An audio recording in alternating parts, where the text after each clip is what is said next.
É só porque aquele assunto é tão importante.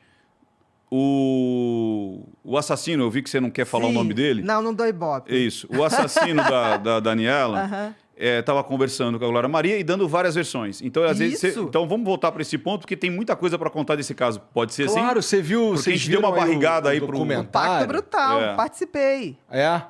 Eu não assisti ainda. Vale a pena, Igão. Não sei se você pegou esse momento, assim, né? É da minha geração. Que ano isso daí? 1992. Não, o assassinato foi em 93, né? Não, 92. Eu tinha... Tá fazendo 30 anos. Foi em 92. Dezembro de... 27, 28 de dezembro, né? 27 de dezembro. De 92. Eu tinha 7 anos. Eu lembro vagamente... Foi uma comoção, Eu lembro vagamente dessa comoção e como foi um absurdo tudo isso e tal... Eu preciso ver esse documentário. E é legal você ver pelo seguinte, que o documentário ele não veio trazer versões.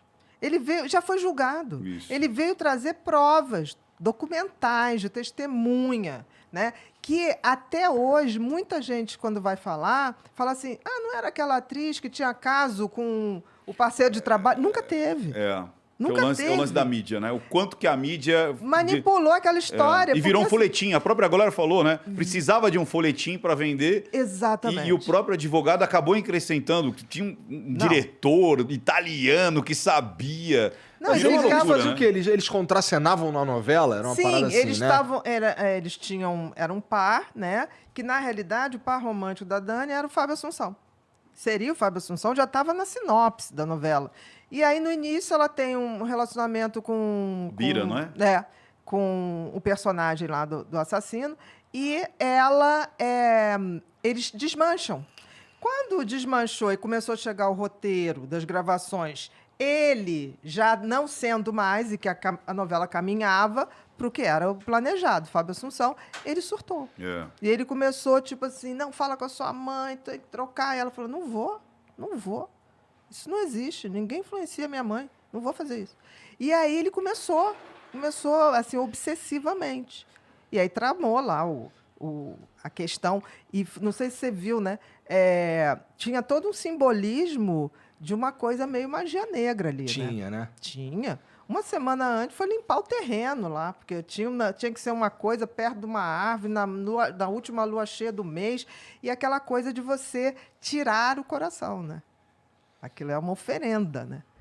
Na época, nunca se tocou muito nisso, porque era tão difícil. Dessa parte eu não sabia. Você vai entender. A gente não pode dizer que é isso. Agora, que aquilo foi totalmente ritualizado, planejado, é uma coisa incrível. Você vai ver ali que aquilo tinha um determinado fim. E ele tinha umas histórias de levar uma entidade para o teatro. Tinha umas coisas muito esquisitas. Eu assisti, né, o episódio. Eu fiquei muito feliz quando você apareceu lá. Eu falei, a doutora Beatriz ali e tal, dando sustentação, né, para dizer o que estava acontecendo. E a Paula Tomás, ela ia assistir ele nos Leopardos, né? Em tudo. E aí levava uma Nossa Senhora. Só que dentro dessa Nossa Senhora, pessoas que conviviam lá com eles, aquilo era como se fosse um disfarce. Então, dentro tinha objetos, tinham símbolos incrustados dentro e ela colocava, e toda vez que ele ia fazer alguma coisa, ela ia com essa Nossa Senhora e abria a bolsa e colocava ali. E ele também tinha uma imagem esquisitíssima, que as pessoas tinham muito receio no camarim dele. Existia uma ritualização, uma religião ali. A gente não sabe qual que é definida, mas existia um pacto religioso, vamos dizer assim. Exatamente. E ele tudo isso que acontece é para que ele consiga obter o sucesso, exatamente, né? Exatamente, a qualquer custo. Qualquer custo. Eu li em algum lugar, assim, porque esse caso, com esse documentário, voltou, né? E ele fez uns vídeos, ele falou umas paradas e tal. E eu não lembro, mas era um outro ator falando que trabalhou com ele na época. Maurício Matar? Talvez, que acho que foi. Parece que ele falou pro Maurício, se é que foi o Maurício, eu não lembro, mas talvez tenha sido, que ele faria qualquer coisa para ter sucesso, ele transaria com qualquer pessoa que Mas ele tivesse. fez, né? Fez, né? Fez de tudo. Tipo assim, muitas coisas. É claro que um cara desse tem passado. Eu sempre digo isso. Um psicopata não nasce quando faz o primeiro crime. Ele já tem várias outras coisas. E quando a gente vai na história pregressa dele, tem muita história. Tem muita história. Só que tem que, na época, pessoas envolvidas, pessoas muito conhecidas na época, não quiseram depor para não se expor. Mas tinha muita história. E a Paula Tomás, a gente estava até conversando lá. E eu acho que não vão dizer nunca, entendeu? Mas tem muita história pregressa dele. E perguntaram... Como é que tu sabe que tem muita história pregressa se eles não vão dizer nunca? Tu estudou profundamente isso aí?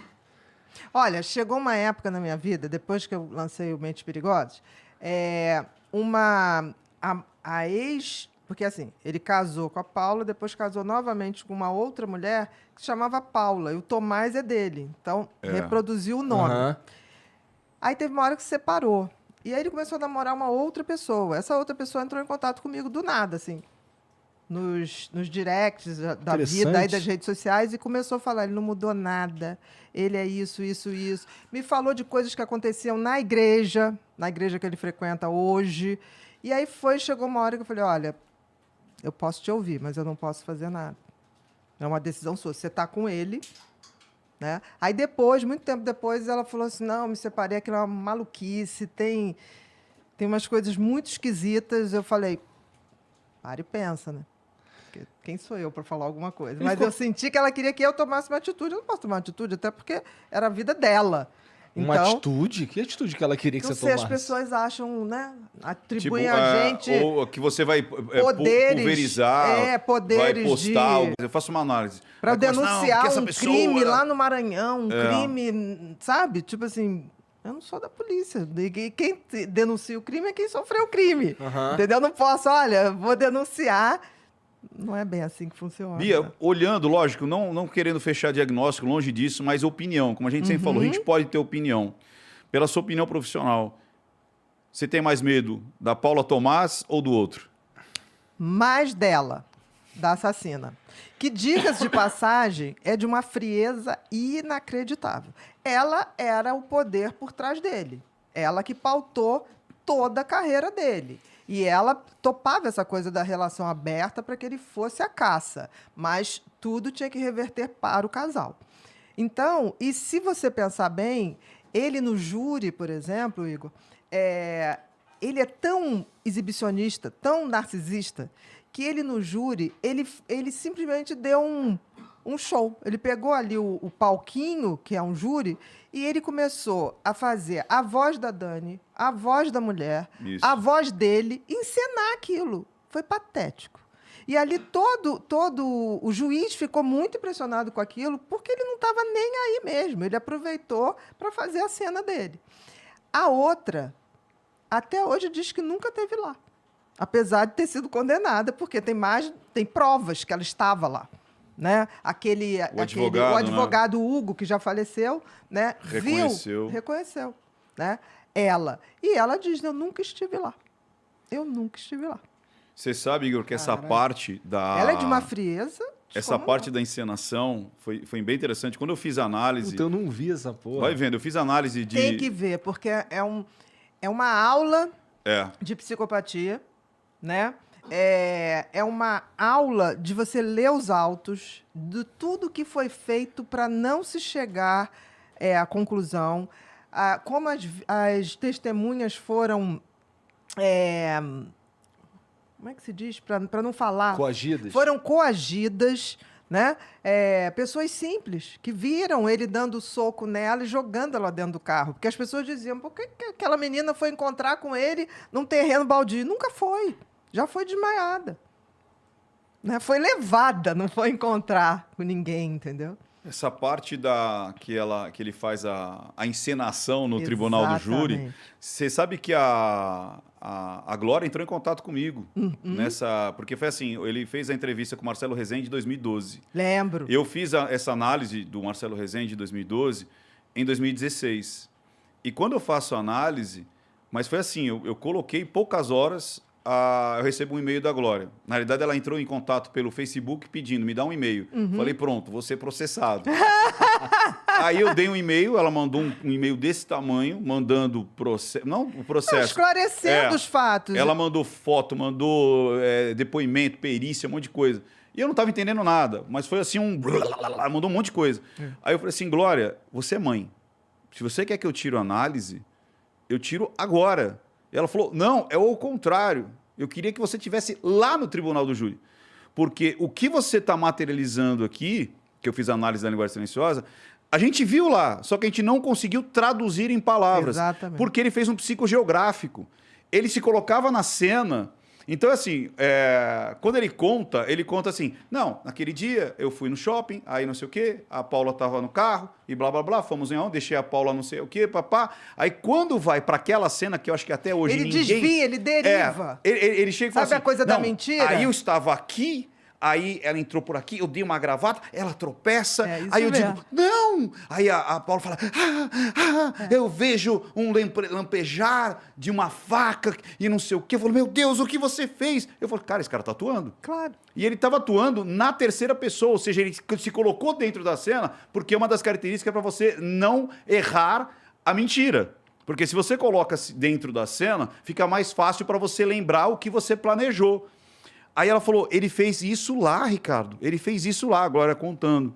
Aí a gente trocou alguns e-mails e tal, e foi exatamente isso. O quanto que ficou, assim, patético. Só que se você pega uma pessoa que não tem um pouquinho de perspicaz, você fala, cara, isso é verdade, olha quantos detalhes. Tá falando a verdade, olha quantos detalhes. E quem mente bota muito detalhe para tentar fugir. Então começa, mas o que você estava fazendo? Não, aquele dia eu estava de roupa branca, né? E aí, eu não sei, troquei a roupa, porque aquele dia eu queria botar branco, depois eu troquei a roupa por camiseta preta. A pessoa vai enchendo de detalhes a cena para fugir do foco. Ele faz isso o tempo todo. E agora, né, depois de quando lançou, a mulher dele atual invadiu a minha live e falou assim, essa mulher escreveu um livro e ficou milionária às custas do meu marido. Não, é mega, né? Jura? Porque querer dizer que eu fiz Mentes Perigosas em homenagem ao marido dela tá louco, né? Tipo assim, ali tem Suzane, tem Nardoni, tem tudo, entendeu? Tem o Roger Abdelmaci, tem tudo, de A a Z.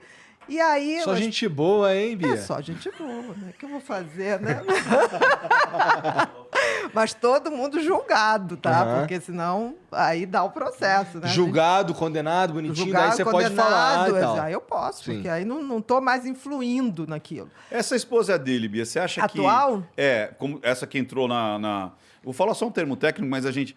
Você acha que ela pode estar no Folie D? Tipo assim, ela compra a psicose né, o transtorno do marido? Folie D é o seguinte... Obrigado. Traduzindo.